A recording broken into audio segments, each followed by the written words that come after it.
एक समय की बात है, एक सुंदरपुर नाम के धूप भरे गांव में 3 भाई रहते थे, रोहन, किरण, आयन। वे जवान थे, सपनों से भरे हुए थे और एक अमीर सौदागर हरीश के यहाँ काम करते थे। एक दिन हरीश ने उन्हें बुलाया और कहा, मैं तुम तीनों को जमीन और सोना दे रहा हूँ। अपना समय अच्छी तरह से इस्तेमाल करो और जो कुछ दिया है उसका सबसे अच्छा उपयोग करो। तुम तीनों इसे कैसे इस्तेमाल करोगे, वही तुम्हारा भविष्य तय करेगा। सबसे बड़े रोहन ने हंसते हुए कहा, जिंदगी छोटी है, सोना तो मौज मस्ती के लिए है, जो खर्च करते हैं उसे क्या बचाए। उसने अपने सिक्के पार्टियों, संगीत और शानदार कपड़ों में उड़ा दिए।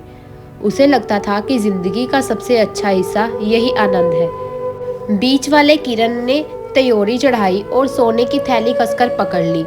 इसे खोने का खतरा नहीं ले सकते, मैं इंतजार करूंगा और इसे सुरक्षित रखूंगा। बाद में पछताने से बेहतर है सावधान रहना। सबसे छोटे अयन ने एक पेड़ के नीचे घुटने टेके और सीधे प्रार्थना की, हे प्रभु, इस उपहार की समझदारी से उपयोग करने में मेरी मदद करो। हर दिन हर एक सिक्के का एक मकसद है, मुझे मार्गदर्शन दो ताकि मेरा काम सिर्फ मुझे ही नहीं बहुतों की भलाई करे। उसने सोच समझकर योजना बनाई, कुछ सोना औजारों, बीजों और छोटे छोटे कामों पर खर्च किया, जरूरतमंदों की मदद की और जो बन पड़ा बांट दिया।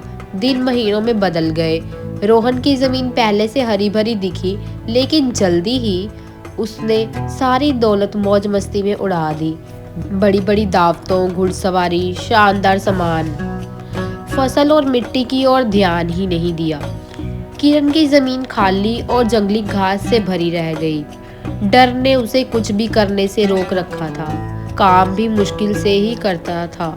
अयन सूरज निकलने से सूरज डूबने तक मेहनत करता, जमीन को समझता, मजदूरों की मदद करता और एक छोटी सी नोटबुक में हर बीज और हर एक सिक्के का हिसाब लिखता। हर सुबह भगवान का शुक्रिया अदा करता और कुछ कमाई गरीबों में बांट देता। धीरे धीरे उसके खेत हरे हो गए, पशु बढ़ने लगे और घर समृद्ध हो गया। फिर भी वह विनम्र रहा। एक शाम तीनों भाई अपनी अपनी जमीनों के बीच बहती एक नदी के किनारे मिले। रोहन ने शेखी बखारी, देखो मेरी दौलत, मैंने सोना मौज मस्ती पर खर्च किया और हर पल का मजा लिया। सोना है ही खर्च करने को। किरण ने सिर हिलाया, मैंने अपना सोना सुरक्षित रखा, जोखिम नहीं लिया, लेकिन मेरी जमीन खाली है। कम से कम मैंने जो था उसे तो नहीं खोया। अयन ने शांत स्वर में कहा, रोहन, तुम्हारे सोने ने थोड़े समय का सुख दिया, लेकिन वह टिकेगा नहीं। किरण, तुम्हारे डर ने सोना बचा लिया पर बढ़ने नहीं दिया। मैंने हर दिन मेहनत की और जो कुछ मिला था उसे बहुतों की भलाई में लगाया। यह सच्ची दौलत है। रोहन चिढ़कर हंसा, तू बहुत संभल कर चलता है अयन। अयन मुस्कुराया, हाँ, जिंदगी बहुत छोटी है लेकिन बेकार नहीं। समय और सोने का समझदारी से उपयोग करना चाहिए। जो बर्बाद हो गया वह वापस नहीं आता और जो कभी इस्तेमाल ही नहीं हुआ वह किसी का भला नहीं कर सकता। साल बीत गए। रोहन ने लापरवाही से अपनी अधिकांश जमीन और सोना गंवा दिया। किरण के डर ने कभी उसे आगे नहीं बढ़ने दिया। किरण डर के कारण गरीब ही रहा। अयन के खेत लहराने लगे, पशु बढ़े और वह नेकी व न्याय के लिए मशहूर हो गया। वह आज भी सुबह प्रार्थना करता, शुक्रिया अदा करता और गरीबों की मदद करता। जब हरीश लौटे तो गांव में घूमे और हर भाई की जमीन देखी। अयन के पास रुककर बोले, तुमने समझ लिया, तुमने समय और उपहार का सही उपयोग किया। वे बड़े भी और दूसरों के काम भी आए। यह बुद्धिमानी है।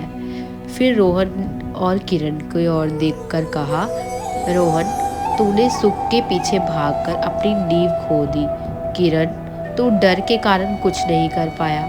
यह सबक याद रखो, समय और धन जब अच्छे से इस्तेमाल होते हैं तो विकास और आशीर्वाद लाते हैं।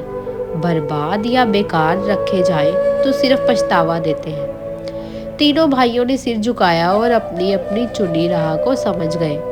तो दोस्तों, यह याद रखो, अपना समय और पैसा समझदारी से खर्च करो, मेहनत करो, दूसरों की मदद करो और जो कुछ मिला है उसका सबसे अच्छा उपयोग करो। यही बढ़ने और सच्चा सुख पाने का रास्ता है।